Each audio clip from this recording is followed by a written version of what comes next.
One of the biggest bugbears I have with creationists is their apparent inability to grasp the scientific method, in particular reference to historical dating, or indeed using any observations from the present to explain events from the past. One person for whom this concept is seemingly the basis for his entire argument against science is the infamous Ken Ham of Answers in Genesis. I've watched numerous videos put out by Ham and numerous debates with Ken Ham, one of the most noteworthy being the debate with the scientist and engineer Bill Nye. In these videos and debates, Ham constantly brings up the same arguments for every rational explanation put before him, that science is about what is observable, and that if you weren't there to observe it, how can you ever know it happened? What this says to me is that Ham and people like him have a basic lack of understanding of the scientific method. They are unable to rationalize it and therefore reject it. What I hope to do in this video is provide a simple explanation for how science and the application of science can indeed use observations from the present to not only give us a better understanding of the past, but also how it can help us to make accurate predictions about the future. Imagine, if you will, you return home from a holiday.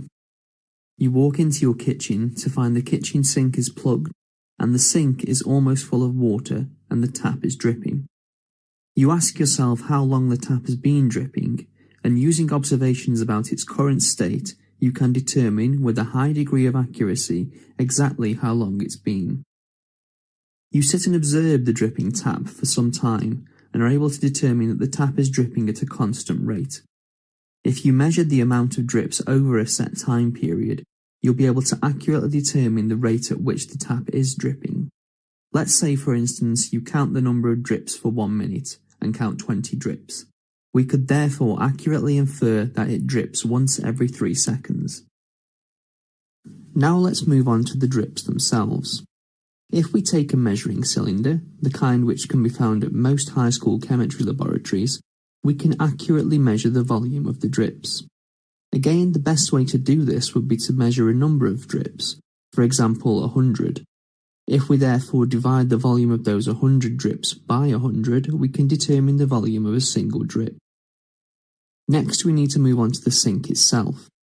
If we were able to empty the sink but collect the water, we could once again accurately measure the volume of water that the sink contains. Now that we've determined these variables, we can set about working out how long the tap has been dripping. If we divide the volume of water in the sink by the volume of a single drip, we can determine how many times the tap has dripped, and by multiplying the number of drips by the rate of dripping, we can determine with a surprisingly high degree of accuracy how long the tap has been dripping.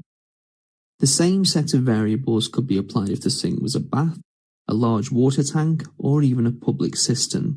And what's more, we can also use these variables to make predictions about the future. Say, for instance, we wanted to know how long it would take the tap to drip 5 litres of water, we could crunch the numbers and work it out. And if we wanted to, we could even test the accuracy of our calculation. This seemingly simple application of a few observations is a reasonably good analogy for how science is able to accurately date ancient artifacts. By measuring the set variables, for instance the rate of radioactive decay of a particular element, we know that these elements decay at a steady and constant rate, and can therefore use the measured state of decay to determine the artifact's age. By counting the compaction layers of ice cores, we can determine the age of the ice.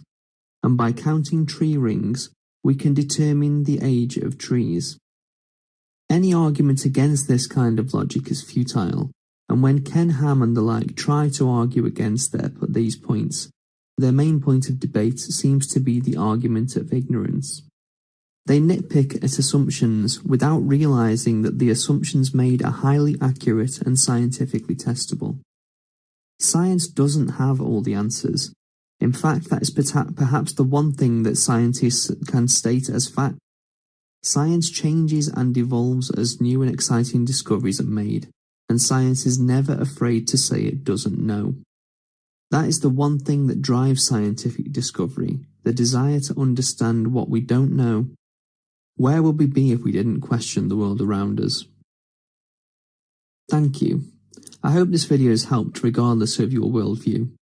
This is my first video of this kind, and depending on the response to this, I may continue to make videos on these topics.